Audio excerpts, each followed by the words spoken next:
साथियों, चैनल हिंदी विषय साहित्य में आप सभी का पुनः हार्दिक अभिनंदन है। और 2000 महत्वपूर्ण प्रश्नों की श्रृंखला में, जिसके अंतर्गत हम नेट परीक्षा के पुराने प्रश्न पत्रों को सॉल्व कर रहे हैं अपने चैनल पर, आज हम हल करेंगे दिसंबर 2014 का द्वितीय एवं तृतीय प्रश्न पत्र। इसके अंतर्गत कुल हम 70 महत्वपूर्ण प्रश्न सॉल्व करेंगे और ये वही प्रश्न होंगे जो असिस्टेंट प्रोफेसर भर्ती परीक्षा, नेट, जेआरएफ तथा जितनी भी आपकी शिक्षक भर्तियां उसमें समान रूप से उपयोगी हैं। कुछ विशेष प्रकार के प्रश्न जैसे कि स्थापना एवं तर्क वाले जो नेट परीक्षा और असिस्टेंट प्रोफेसर भर्ती परीक्षा में पूछे जाने हैं, उनके लिए अलग से प्लेलिस्ट बनी हुई है, तो चैनल पे आप चेक कर लीजिएगा। और जो क्रमानुसार लगाने वाले प्रश्न हैं उनकी भी प्लेलिस्ट मैं आपको शीघ्र ही उपलब्ध करवा दूंगी। तो आज का ये जो प्रश्न पत्र है, इसका पहला प्रश्न देखते हैं हम। प्रेम वाटिका किसकी काव्य कृति है? तो प्रेम वाटिका रसखान जी की काव्य कृति है। अनग नाटक किस कवि ने लिखा है? तो मैथिली शरण गुप्त का प्रसिद्ध नाटक है अनग। ध्यान देने योग्य बात है क्योंकि मैथिली शरण गुप्त को हम एक कवि के रूप में इनकी प्रसिद्धि है, एक कवि के रूप में इन्हें प्रथम राष्ट्रीय कवि के रूप में हम अधिक जानते हैं। इनकी दो कृतियां साकेत और भारत भारती हमारे सिलेबस में लगी हुई है, जिसमें से साकेत के जितने भी महत्वपूर्ण प्रसंग हैं, जितने भी महत्वपूर्ण पद्यांश हैं जो परीक्षाओं में बार बार पूछे जाते हैं, वो मैं चैनल पे उपलब्ध करवा चुकी हूँ। आपने अभी तक नहीं देखा हो तो देख लीजिएगा। इसी प्रकार धीरे धीरे शीघ्र जो अन्य रचनाएं शेष हैं वह भी चैनल पे मैं आपको करवा दूंगी।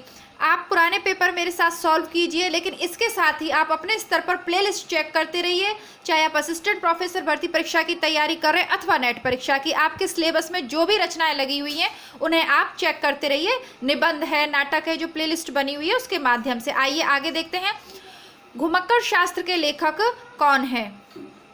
तो यहाँ ऑप्शन में था ही नहीं, ये गलत प्रश्न है, बल्कि घुमक्कड़ शास्त्र के लेखक है राहुल सांस्कृतायन, और यह उनका प्रसिद्ध जो है यात्रा वृत्तांत है। घुमक्कड़ शास्त्र अथा तो घुमक्कड़ जिज्ञासा के नाम से भी यही है, और मेरी जीवन यात्राएं, ये कुछ इनके प्रमुख यात्रा वृत्तांत हैं। प्रेम सागर के लेखक हैं, इसको हम बार बार ये रचना पूछी जा रही है। प्रेम सागर के हैं लल्लू लाल। इसको याद करने की ट्रिक मैं आपको बताती हूँ कि जो व्यक्ति प्रेम करता है ना, वो प्रेम में बिल्कुल लल्लू हो जाता है, पगला जाता है ना। प्रेम करके व्यक्ति तो पागल हो जाता है, फिर वो इंसान थोड़ी ना रहता है, फिर तो वो एक दिव्य आत्मा बन जाती है जो अपना नहीं सामने वाले की खुशी का ध्यान रखती है। तो ऐसे लोगों को वर्तमान समय में क्या कहते हैं? लल्लू, है ना। मतलब कि थोड़े सीधे, बेवकूफ़ तो नहीं, लेकिन हाँ सीधापन, भोलापन वाला, है ना, लल्लू लाल। तो ये इनकी है। और चलिए आगे देखते हैं। आत्मनिरीक्षण के लेखक कौन है? तो आत्मनिरीक्षण के लेखक हैं सेठ गोविंद दास। आत्मनिरीक्षण सेठ गोविंद दास की आत्मकथा है। पृथ्वी प्रदक्षिणा के लेखक हैं शिव प्रसाद गुप्त। पृथ्वी प्रदक्षिणा के लेखक हैं शिव प्रसाद गुप्त। इनमें से किस उपन्यास के लेखक अमृतलाल नागर नहीं हैं? देखिए, इस प्रकार की जो प्रश्न है, इनको सॉल्व करने के लिए, जैसे आपने पिछले प्रश्न पत्रों में हम बार बार पढ़ते आए हैं कि भूले बिसरे चित्र भगवती चरण वर्मा की उपन्यास है, ठीक है। अब यदि किसी उपन्यासकार, जैसे सारे लेखकों की सारी कृतियां, सारी रचनाएं याद करना संभव नहीं है। अगर आप लंबे समय से तैयारी कर रहे हैं किसी चीज़ की, यानी तो कुछ रचनाएं आपको अपने आप याद हो जाती हैं, जैसे कि पढ़ाते पढ़ाते भी बहुत सी रचनाएं याद हो जाती हैं। लेकिन जब तैयारी के शुरुआती दौर में हम हैं, या कहने का तात्पर्य ये है कि हम प्रथम प्रयास में ही सफलता प्राप्त करना चाहते हैं, तो पुराने प्रश्न पत्रों को ध्यान से पढ़िए। सारे लेखकों की सारी रचनाएं पढ़ना और सारे इतिहास ग्रंथों को पढ़ना आवश्यक नहीं है। पुराने प्रश्न पत्रों को यदि ध्यान से तैयार कर लें तो भी बहुत सारी समस्या आपकी सॉल्व हो सकती है। जैसे कि भूले बिसरे चित्र को हम बार बार पढ़ रहे हैं कि भगवती चरण वर्मा की कृति है, तो अगर अमृतलाल नागर के उपन्यास भी हमें याद नहीं है तो भी इसके माध्यम से हम लगा सकते हैं कि यह भगवती चरण वर्मा की है, तो यही इसका सही ऑप्शन है। अमृतलाल नागर के उपन्यास है सुहाग के नुपुर, मानस का हंस और बूंद और समुद्र। आगे देखते हैं कौन सा नाटक सुरेंद्र वर्मा का नहीं है? तो मादा कैक्टस लक्ष्मी नारायण लाल का है। सुरेंद्र वर्मा का है एक दूनी एक, सेतु बंद, कैदे हयात। देखिए, जब नाटककारों की चर्चा करें तो मोहन राकेश के नाटक, सुरेंद्र वर्मा के नाटक, भीष्म साहनी जी के नाटक और लक्ष्मी नारायण लाल के नाटक, और इसके बाद हजारी प्रसाद द्विवेदी हैं। मतलब कुछ ये 4-5 नाटककार ऐसे हैं, ठीक है, अभी तो जयशंकर प्रसाद का भी उसमें नाम मैं लेना चाहूँगी। तो ये कुछ 5-6 नाटककार ऐसे हैं जिनके नाटकों को आपको क्रमबद्ध रूप से याद करना है, ज़रूरी है। आप इनको याद करे बिना नहीं जाए। बाकी जब मैं वो चीज़ें कराऊंगी तो वहाँ और स्पष्ट कर दूंगी, लेकिन जैसा कि मैंने कहा कि इनके माध्यम से पढ़े हुए का रिविज़न भी करना है और यह भी देखना है कि आगामी प्रश्न पत्र में क्या पूछा जा सकता है, तो इसलिए मैंने ये जानकारी आपको दी है। आगे देखते हैं, कौन सा उपन्यास राहुल सांस्कृतायन का नहीं है? तो ये व्यतीत इनका उपन्यास नहीं है। वैसे जब भी राहुल सांस्कृतायन की बात की जाती है तो इनके यात्रा वृत्तांत अधिक पूछे जाते हैं, लेकिन यहाँ उपन्यास पूछ लिया है तो आप देख लीजिए। सिंह सेनापति है, जय योद्धे और दीवोदास, अलग से थोड़े नाम है इनके, तो ये राहुल सांस्कृतायन के व्यतीत नहीं है। ज्ञान दूर कुछ क्रिया भिन्न है, इच्छा क्यों पूरी हो मन की, एक दूसरे से ना मिल सके, यह विडंबना है जीवन की। तो यह कामायनी किसके रचनाकार कौन से हैं? जयशंकर प्रसाद इसके रचनाकार हैं और ये कामायनी से ली हुई प्रसिद्ध पंक्तियां हैं, ठीक है। और आप लोग प्लीज मुझे कमेंट बॉक्स में लिख के ये बताइएगा कि कामायनी जो पुस्तक है उसको आप पूरी पढ़ना चाहते हैं या केवल वही सर्ग आप पढ़ना चाहते हैं जो कि आपके सिलेबस में है, क्योंकि ये मैंने आपके लिए निकाल के रखी है। ये कामायनी पुस्तक है, पतली सी है, बस छोटी सी प्यारी सी पुस्तक है।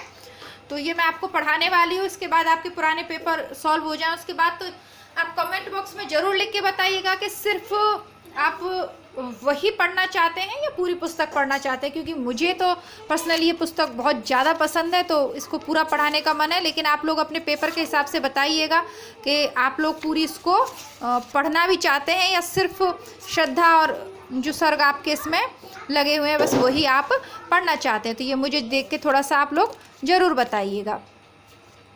बाकी इसकी पंक्तियाँ बहुत पूछी जाती हैं। कंठोष्ठीय ध्वनि का उदाहरण है औ। पश्चिमी हिंदी की दो बोलियों का सही युग्म है खड़ी बोली और बुंदेली। जैसा कि मैंने आपको शुरू से कहा है, जिस दिन से मैं आपको, ये हमारा 12वें या 13वें नंबर का प्रश्न पत्र है, मैं जिस दिन से आपको पहले नंबर का पुराना पेपर शुरू करवाया है तभी मैंने आपसे कह दिया था कि पूर्वी हिंदी की बोलियां आपको रट लेनी हैं। पूर्वी हिंदी की सबसे सरल बोलियां हैं अवधी, बघेली, छत्तीसगढ़ी। 36 बाघने अवध में पूर्व की तरफ निवास करती है। ट्रिक है छोटी सी, इससे आप याद कर लीजिएगा और सारे प्रश्न आपके सही, सारे से मेरा मतलब अधिकतर प्रश्न। जैसे कि पहले ऑप्शन में अवधि, यह भी पूर्वी हिंदी की है तो पश्चिमी हिंदी की नहीं हो सकती। दूसरे ऑप्शन में बघेली, ये भी पूर्वी हिंदी की, और सी है छत्तीसगढ़ी, ये भी पूर्वी हिंदी की। और जब ये 3 पूर्वी हिंदी के तो ऑप्शन सिर्फ एक बचा। जैसा कि मैंने आपको कहा कि सब कुछ पढ़ना, सब कुछ अगर विस्तार से, जैसे कि ये हमें आना चाहिए, हमें पढ़ना चाहिए, सीखना चाहिए, अच्छी बात है।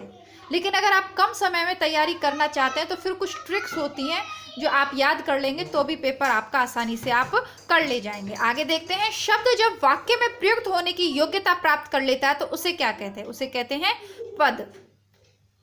अर्धमागधी अपभ्रंश से विकसित बोली है बघेली। ये भी कल पूछा गया, कल परसों के पेपर में ही इसको पूछा गया था, है ना, तो ये भी रिपीट हुआ प्रश्न है। भाषा काव्य संग्रह किसकी कृति है? श्याम बिहारी मिश्र की। तो ये जो मिश्र बंधु है ना, जिन्होंने इतिहास ग्रंथ लिखा है, गणेश बिहारी, सुखदेव बिहारी, श्याम बिहारी, तो ये उन्हीं में से हैं। बल्वाचार्य का वेदांत सूत्र पर लिखा गया प्रसिद्ध ग्रंथ है अणुभाष्य। याद कर लीजिएगा। पानी परात को हाथ छुआ नहीं, नैनन के जल 100 पग धोए। किसकी पंक्तियां हैं? नरोत्तम दास जी की पंक्तियां हैं।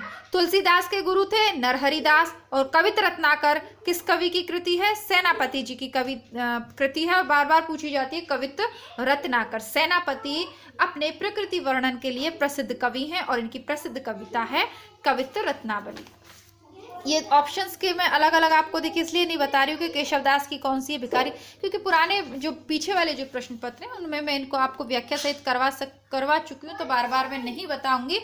आप में से जो लोग भी इस चैनल को देख रहे हो, अभी तक सब्सक्राइब नहीं किया हो और हिंदी साहित्य से आप किसी भी प्रतियोगी परीक्षा की तैयारी कर रहे हो तो उसका नाम कमेंट बॉक्स में लिख दें और चैनल को सब्सक्राइब करके बेल बटन के साथ ऑल वाला ऑप्शन आप प्रेस कर लें ताकि डेली नोटिफिकेशन आपको मिल जाए। वीडियो पूरा देखना है, सभी प्रश्न आपके लिए समान रूप से महत्वपूर्ण हैं। साथ ही साथ वीडियो को लाइक ज़रूर कीजिए। आप लोग लाइक करने में इतनी कंजूसी क्यों करते हैं भाई, इसका क्या कारण है आप मुझे बताइए। उत्तर कबीर नामक कविता किस कवि की है? तो यह है केदारनाथ सिंह की। आगे क्रम वाले प्रश्न हैं तो इनको हम यहाँ नहीं देखेंगे। आगे वाला नेक्स्ट जो हमारा प्रश्न है वो होगा शिव पूजन सहाय, इनकी आत्मकथा है मेरा जीवन। सुमित्रा नंदन पंत की आत्मकथा है 60 वर्ष एक रेखांकन। हरिवंश राय बच्चन की है 10 द्वार से सोपान तक। और पांडे बेचन शर्मा उग्र, इनकी तो हमने कल ही देखी थी, दलित आत्मकथा वाले में थी इनकी अपनी खबर। और उसके अंतर्गत मैंने आपको समझाया था कि ये पांडे बेचन शर्मा की है अपनी खबर और दलित आत्मकथा नहीं है। तो दो इसमें से आपको रटी हुई हैं जिनको बार बार आई है। एक तो पांडे बेचन शर्मा की अपनी खबर, इसे बार बार हम रिपीट कर रहे हैं, और दूसरी हरिवंश राय बच्चन की 10 द्वार से सोपान तक। तो ये रटी हुई हैं, तो ये दो को भी आप मिला लेंगे तो बाकी भी मिल जाएंगे। आलोचकों को उनके ग्रंथों के साथ सुमेलित करना है। नंद दुलारे वाजपेयी, हिंदी साहित्य 20वीं शताब्दी। लक्ष्मीकांत वर्मा, नई कविता के प्रतिमान, है ना। और कविता के नए प्रतिमान किसकी है? कविता के नए प्रतिमान नामवर सिंह की है, और नई कविता के प्रतिमान लक्ष्मीकांत वर्मा की है। दोनों में कंफ्यूज नहीं होना है, पूर्व में भी प्रश्न रिपीट हुआ है, दोबारा भी मैं क्लियर कर दे रही हूँ। इसीलिए मैं कह रही हूँ कि जिन लोगों ने पीछे के प्रश्न पत्र नहीं देखे हैं तो वो जरूर देख लीजिएगा। रामविलास शर्मा की है निराला, और विजय देव नारायण शाही की है जायसी। सभी की सभी वही प्रश्न है जो पीछे रिपीट हुए हैं। आगे बढ़ते हैं। चेतना के बिंब रचना है नगेंद्र की। रेखाएं बोल उठी, देवेंद्र सत्यार्थी जी की प्रसिद्ध रचना है जो बार बार पूछी जाती है।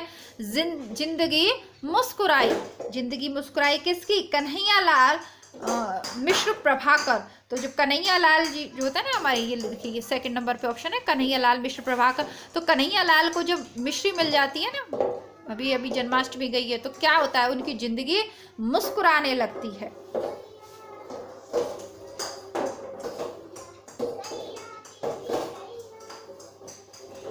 ठीक है।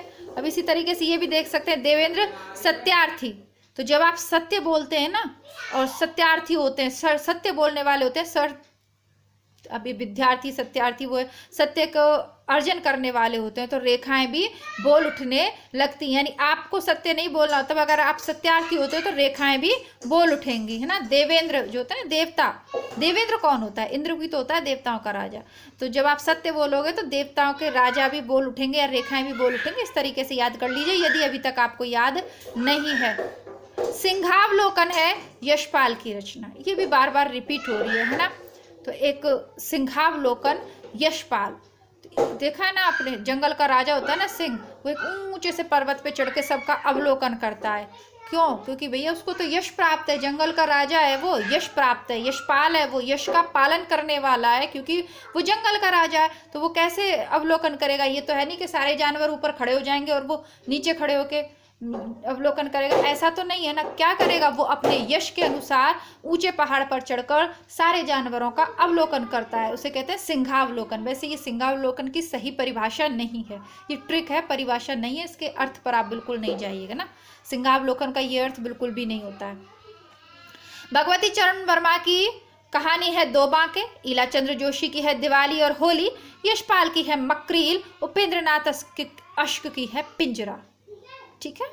और एक पिंजर करके अमृता प्रीतम की कृति है जो बहुत ही प्रसिद्ध, बहुत ही प्यारी सी विभाजन की त्रासदी पर आधारित कृति है, उपन्यास है उनका।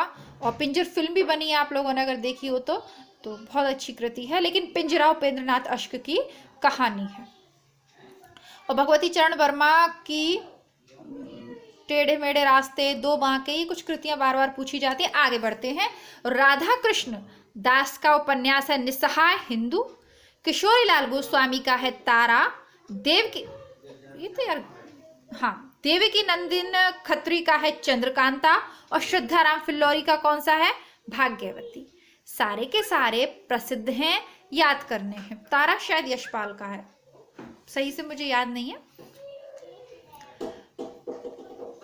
देखिए ये मैं आपको करवा रही हूँ, लेकिन फिर भी यदि आपको कोई संशय हो, आपने कहीं इनका उत्तर कुछ और पढ़ रखा हो, तो आप कमेंट बॉक्स में जरूर लिखिए।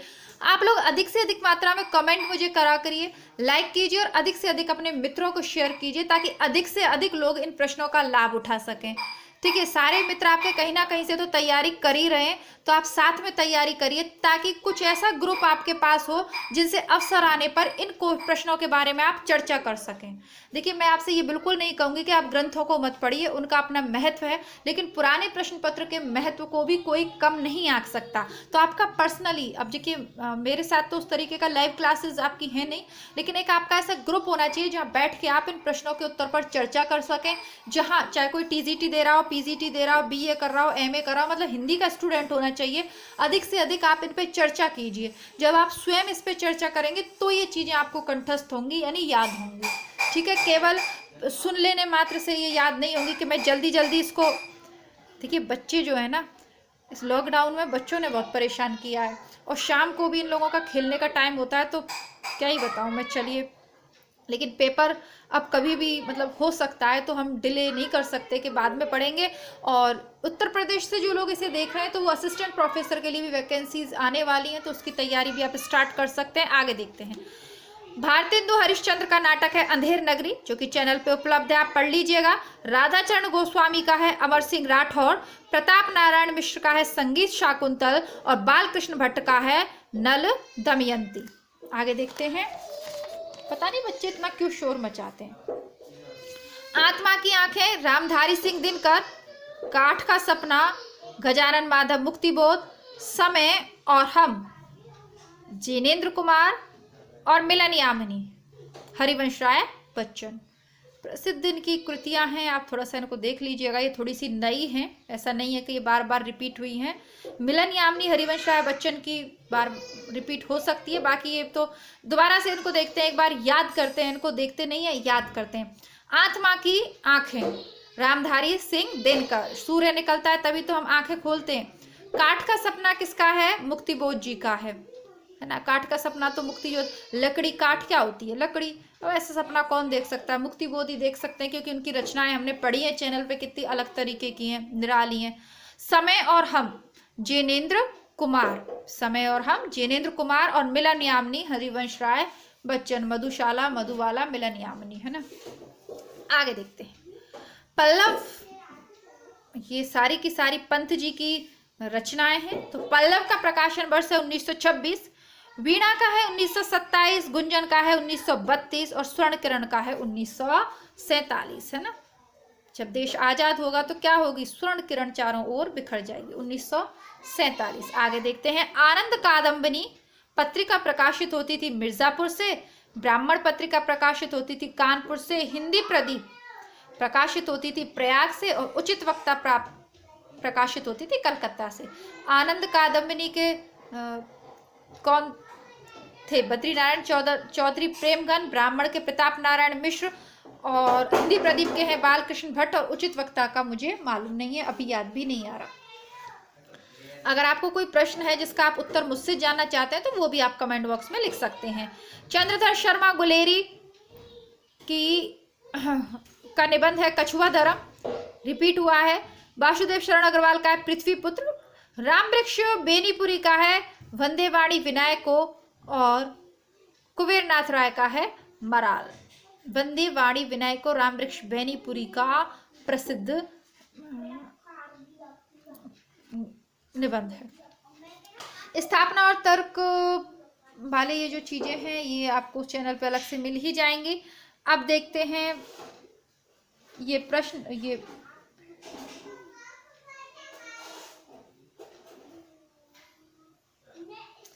ठीक है, तो ये भी आपको रामचंद्र शुक्ल के उसमें ये गद्यांश भी आपको मिल जाएगा।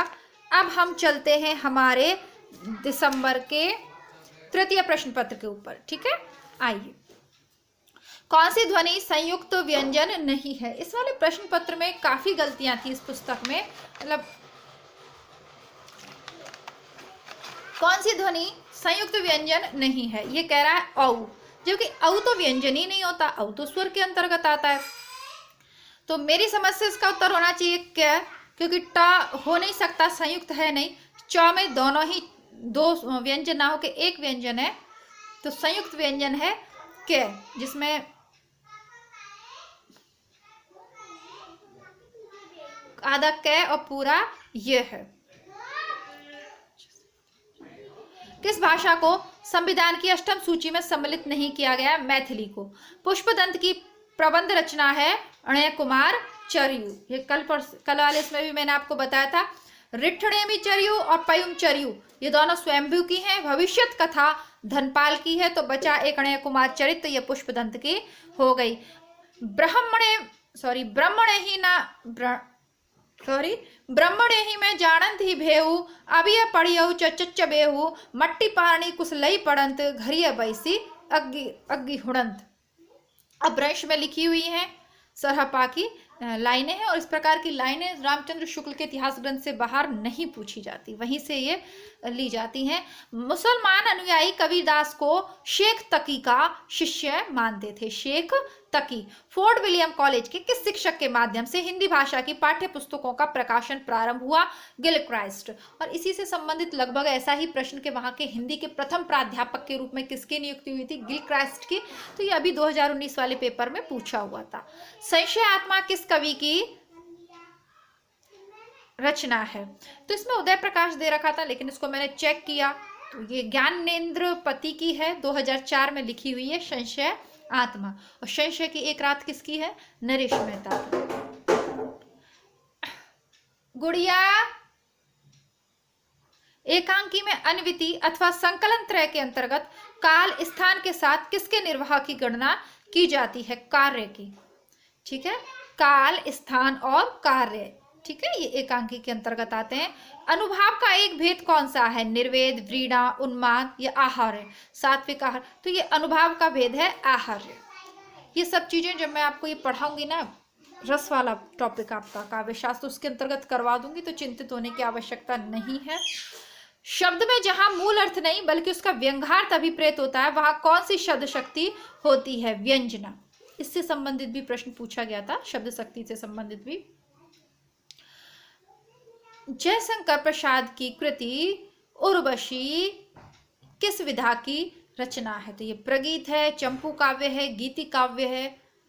ये थोड़ा सा कंफ्यूजन वाला प्रश्न है, क्योंकि इसका एक जगह मैंने गीति उर्वशी मैंने पढ़ी नहीं है, तो इसको गीति काव्य भी मैंने पढ़ा है, और इसका कहीं कहीं उत्तर चंपू काव्य भी है। प्रगीत इस वाली बुक में दिया हुआ है, तो मेरी समझ से गीति काव्य। बाकी मैं इसको आपको चेक करके बताती हूँ। कल इसको थोड़ा सा आप छोड़ देते हैं, अभी ये पता नहीं कैसे ध्यान से रह गया ये प्रश्न। अगर आप लोगों को इसका सही उत्तर पता हो तो आप कमेंट बॉक्स में लिखिएगा, बाकी नहीं तो कल मैं आपको इसको चेक करके बता दूंगी, क्योंकि इसको चंपू काव्य भी दे रखा है कहीं पे, तो मैं इसको सही से चेक करूंगी। ये रचना मेरी पढ़ी हुई नहीं है। काव्य दोष की परिभाषा इनमें से सबसे पहले किसने दी? तो दंडी ने दी थी, और दंडी का ग्रंथ कौन सा था? काव्यादर्श। पाए महावर देन को नाइन बैठी आए, फिर जानी महावर एढ़ी मीड़ती जाए। काव्य पंक्तियों में कौन सा अलंकार है? भ्रांतिमान अलंकार है। ठीक है, अब उसकी एड़ियां इतनी लाल हैं कि उसको समझ में नहीं आ रहा कि महावर पहले से लगी हुई है या दोबारा लगानी है या नहीं लगानी, ऐसा करके है। यथार्थवाद और छायावाद निबंध के रचयिता कौन है? तो यथार्थवाद और छायावाद निबंध के रचयिता हैं जयशंकर प्रसाद। ये इसका उत्तर यहाँ पे गलत दे रखा है। ठीक है, इसका उत्तर गलत दे रखा है, क्योंकि ये तो हम पूर्व में भी पढ़ के आए हैं। मिला तेज से तेज किस विधा की रचना है? तो मिला तेज से तेज यह निबंध विधा की रचना है। छायावाद का पतन पुस्तक के लेखक कौन है? तो इसके लेखक हैं देवराज। ये एक आलोचक हैं, और ये वही वाले आलोचक हैं जिन्होंने अजय की डायरी नामक उपन्यास लिखा है। एक पत्नी के नोट्स रचना किसकी है? इस पुस्तक में मंजुल भगत दिया हुआ है, लेकिन मंजुल भगत गलत आंसर है। एक पत्नी के नोट्स हैं ममता कालिया की, और अगर आपसे पूछ ले कि एक पति के नोट्स किसकी हैं, तो वो भी मैंने लिख दिया, वो महेंद्र भल्ला जी के हैं। एक पत्नी के नोट किसने लिखे हैं? ममता ने। और एक पति के नोट किसने लिखे? महेंद्र ने। निर्मल वर्मा का पहला कहानी संग्रह है परिंदे, जो कि 1960 में लिखा गया था, और इसकी शीर्षक कहानी परिंदे हम चैनल पे पढ़ चुके हैं। हालांकि शुरुआत में पढ़ाई हुई है, तो पता नहीं शायद उतनी अच्छी क्वालिटी में आपको नहीं मिलेगी, लेकिन हाँ, कहानी पूरी मैं पढ़ा चुकी हूँ। रस निष्पत्ति के संदर्भ में भुक्तिवाद किस आचार्य का मत है? तो भट्ट नायक का यह मत है। भुक्तिवाद यानी भोगवाद, भुक्ति यानी भोग, और भोग कौन करता है? पिक्चर में देखते हो आप, नायक जो हीरो होता है ना, वही तो सारे सुखों का भोग करता है। अंत में जो उसका खलनायक होता है, उसे मार के अंत में सारे सुखों का भोग करने के लिए कौन बचता है? नायक। वही ये स्वर भंग किस प्रकार का अनुभाव है? तो ये सात्विक अनुभाव है। आगे देखते हैं, जयशंकर प्रसाद के किस नाटक का एक पात्र सर्वनाग है? स्कंदगुप्त का पात्र है सर्वनाग। निम्नलिखित में से कौन सा नाटक स्त्री समस्या से संबंधित नहीं है? तो इसका उत्तर देखा रहा था साच कहूं तो, लेकिन ये गलत है। सही उत्तर होगा, इस किताब में भले ही गलत दिया हो, लेकिन जैसा मैंने कहा कि इस वाले प्रश्न पत्र में बहुत सारे प्रश्नों में कंफ्यूजन था, तो इसकी सही है चिंदियों की एक झालर। अंधा कुआं लक्ष्मी नारायण लाल का नाटक है जो कि स्त्री समस्या पे आधारित है। साच कहूं तो ये प्रभाकर श्रोत्रिय का है और विसलदेव रासो से विरह से संबंधित कुछ इसकी रचनाएं। नेपथ्य राग मीराकांत का है, ये भी स्त्री समस्याओं के सामाजिक जीवन से आधारित है। और चिंदियों की ये झालर, तो इसमें स्वतंत्रता प्राप्ति के बाद का जो सामाजिक परिवर्तन हुए, सामाजिक जीवन था, उसका चित्रण है। तो इसका सही उत्तर होगा बी, चिंदियों की एक झालर। ठीक है, तो ये इसका सही उत्तर होगा। और अंत हाजिर हो कि महिला नाटककार की रचना है। किस महिला नाटककार की रचना है अंत हाजिर हो? तो ये मीराकांत की रचनाएं दोनों, नेपथ्य राग और अंत हाजिर हो, ये दोनों ही नाटक किसके हैं? मीराकांत जी के। हम दीवानों की क्या हस्ती, आज यहाँ कल वहां चले, भगवती चरण वर्मा की पंक्तियां हैं। माखनलाल चतुर्वेदी की वह पुष्प की अभिलाषा, सुभद्रा कुमारी चौहान के आप जानते ही हैं, है ना, वीरों का कैसा बसंत और झांसी की रानी, बालकृष्ण शर्मा नवीन की वो वाली पंक्तियां, कभी कुछ ऐसी तान सुनाओ कि उतल पुतल मच जाए। बात बोलेगी हम नहीं भेद खोलेगी, बात ही कल भी इसको मैंने करवाया था शमशेर बहादुर सिंह। जन्म अवधि हम रूप निहारल, नयन न तिरपत भेल, किस विद्यापति की रचनाएं में से ली हुई है? पद्मावत की, सॉरी क्या यार, पदावली की, है ना, मतलब मैथिली भाषा में रचित ये पंक्तियां हैं। जन्म अवधि हम रूप निहारल, नयन तिरपत भेल, तो मैथिली की पंक्तियां हैं पदावली की। रूप की आराधना का मार्ग आलिंगन नहीं तो और क्या है? कल भी इसको मैंने आपको बताया था, दिनकर की उर्वशी का है ये। लोक वृत्तानुकरणम नाट्य में तन्मया कृतम, यह कथन किन आचार्य का है? भरत का है। नाट्य शास्त्र उन्होंने लिखा है। काव्यम तो जायते जातु कस्य चितम प्रतिभावतः, यह उक्ति किस आचार्य की है? भामह की। औचित्य सिद्धस्य स्थिरम कावस्य जीवितम, यह उक्ति किस आचार्य की है? क्षेमेंद्र की। औचित्य संप्रदाय के कौन है? क्षेमेंद्र। कविता सर्वोत्तम शब्दों का सर्वोत्तम क्रम विधान है, किसकी है? कॉलरिज की। और कविता हमारे परिपूर्ण क्षणों की वाणी है, ये किसकी? सॉरी, कविता हमारे परिपूर्ण क्षणों की वाणी है, यह कथन है सुमित्रा नंदन पंत का। श्रृंगार मूलक अलंकार नहीं है काव्यलिंग, और ओंकार बहुला नहीं है, तो खड़ी बोली ओंकार बहुला नहीं है, ब्रिज बुंदेली और कन्नौजी हैं। विज्ञान गीता केशव दास की रचना है। रामचंद्र का विज्ञान गीता, है ना, तो ये सभी हैं। गीत गुंज किस कवि की रचना है? तो ये सुमित्रा नंदन पंत की है। छाया नामक एकांकी के लेखक कौन है? सुदर्शन है। राजेंद्र यादव की कहानी है जहां लक्ष्मी कैद है। किस हिंदी आलोचक ने साधारणीकरण की व्याख्या की है? तो नगेंद्र ने साधारणीकरण के ऊपर लिखा है। शुक्ल ने भी लिखा है, लेकिन शुक्ल का यहाँ ऑप्शन ही नहीं है, तो फिर नगेंद्र ही है। श्लेष अलंकार दो प्रकार के होते हैं, सभंग श्लेष और अभंग श्लेष।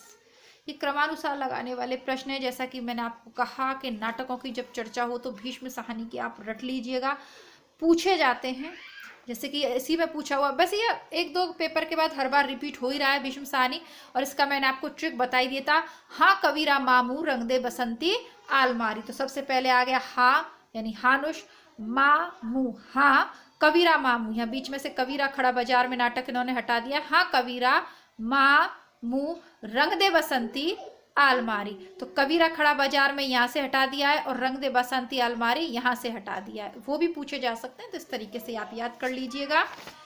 आगे देखते हैं।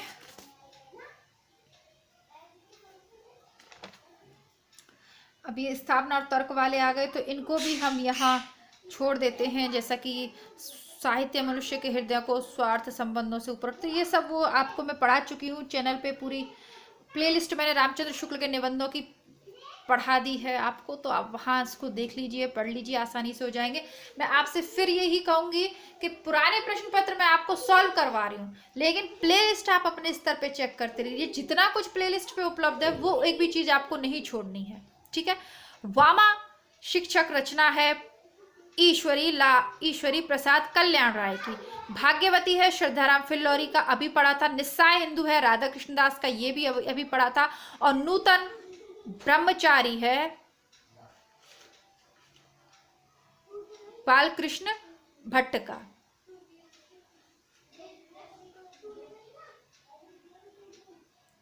देखिए इसको आप दोबारा से देखिए, निस्सहाय हिंदू राधा कृष्ण दास का प्रसिद्ध उपन्यास है। ठीक है, इसको अगर गलत भी हो कहीं पे तो आप इसको सही कर लीजिएगा।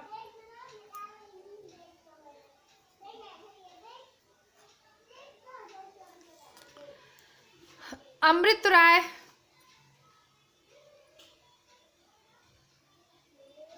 राय की रचना है प्रेमा। कृष्णचंद्र की है, अमृत राय पात्र है प्रेमा का, कृष्णचंद्र पात्र है सेवा सदन का, जान सेवक पात्र है रंगभूमि का, उदय भानु पात्र है निर्मला का।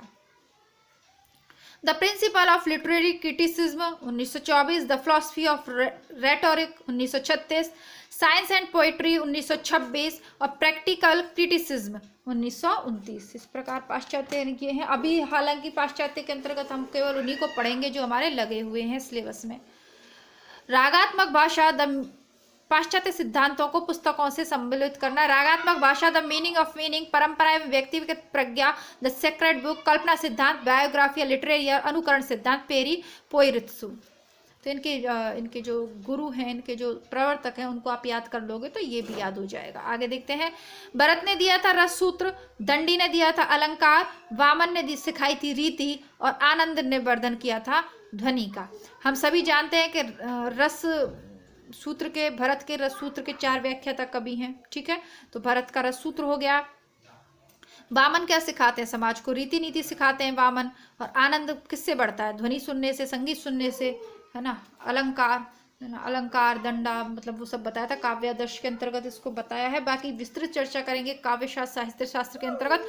आगे बढ़ते हैं। कन्हैया लाल मिश्र का प्रभाकर का निबंध है माटी हो गई सोना। रामधारी सिंह दिनकर का है रेती के फूल। सच्चिदानंद वात्सायन हीरानंदज्ञ का है आलवाल। और हजारी प्रसाद द्विवेदी का है आलोक पर्व। आगे देखते हैं। संस्मरणात्मक क्रियाएं। आछे दिन पाछे गए विश्वनाथ त्रिपाठी की। नंगा तलाई का गांव कमलेश्वर की। आंगन के बंधनवार विवेकी राय की। और वे देवता नहीं हैं काशीनाथ सिंह की कृतियां हैं। राहुल सांस्कृतायन की है मेरी तिब्बत यात्रा यात्रा वृत्तांत है।